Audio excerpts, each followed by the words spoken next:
Hello guys, in this video I'll show you how you can request your Snapchat data.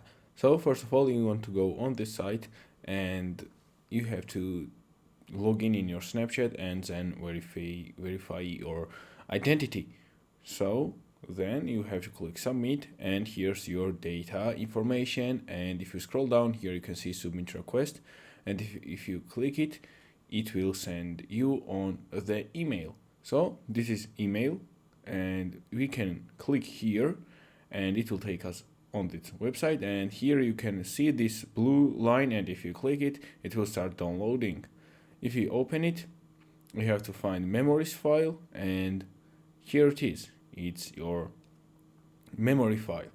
So then what you need to do is download program. Link is in the description, and here if you click it, and then if you click download memories.exe, it will start downloading. It will show warning, but it's not. You can easily keep it and no worries about it at all.